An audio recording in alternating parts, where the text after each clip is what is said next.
We lived in number 10 High Street, and as far as I know, I was born in number 10.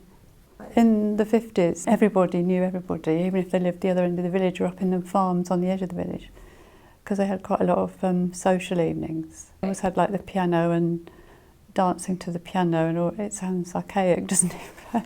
Most of the village kids, you had a gang, which like now means something awful, doesn't it? But it was like you'd go and collect the kids, and we'd always do games like Cowboys and Indians, which sounds bizarre, but the whole village would be, and then you'd have all these hiding places around the village. Down where, by the canal, they've got like the standing stones, they call them now, do they?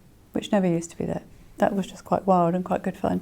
So you could build a den down there, or climb up the banks, that kind of thing. We used to have to go to the churchyard regularly, because obviously my grandma's grave, that was another like thing you did regularly. Plus Sunday school. So in a village when everyone knew, you knew if somebody was playing truant, didn't you? So you couldn't get away with anything. And the village school, because it is or was Church of England, you had the vicar came once a week to give you a lesson, which was pretty boring when you were young. But we had a really good headmistress who used to do lots of different sports, even though it was quite a small school. And she used to teach country dancing and all, you know, we did quite a lot of interesting stuff as well, like projects and things, which, because looking back, it was quite a small group of students, really.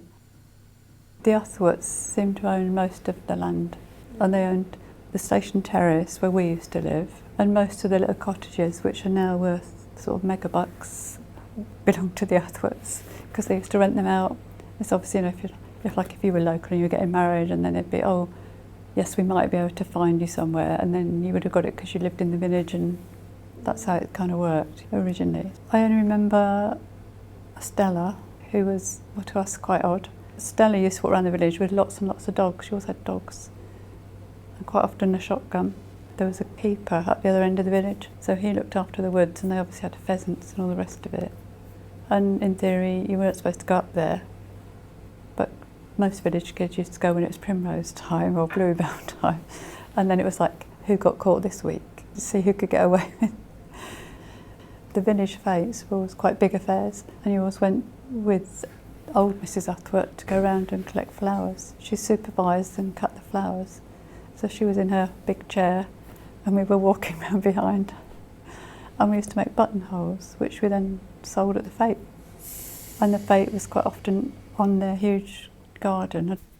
And there was a village bobby, I can't remember his name, but he was always joining in your games of Cowboys and Indians or Rounders or something, or shouting out directions, because he used to cycle obviously around. We used to have a tramp that used to come through the village, and I think he was one of those people that just travelled around the area. But he was all seemed to be there in the summer. He was a funny old chap, but I mean, he was harmless, but he was sort of always around. We used to cycle around the local villages to dances. Like, that's what you did. As a group of you, go and say to Woolston or wherever, and we'd all get our old bikes out and off you went. People didn't worry, because you'd be coming back quite late, but you're all in a group of you. But I mean, I can't imagine now, so if my grandchild wanted to go on I'd be going, oh, you can't do that. It's totally different. So it was quite safe, really. I've got Linford High Street and I think, oh God, like all the old cottages have been slightly tarted up, as you might say, and you kind of remember the people that used to live there. And I find that quite sad, really, but I mean, I know you've got to go with the times, but it's just, you think, oh yeah, that was Mrs. So-and-so, that was Mr. So-and-so.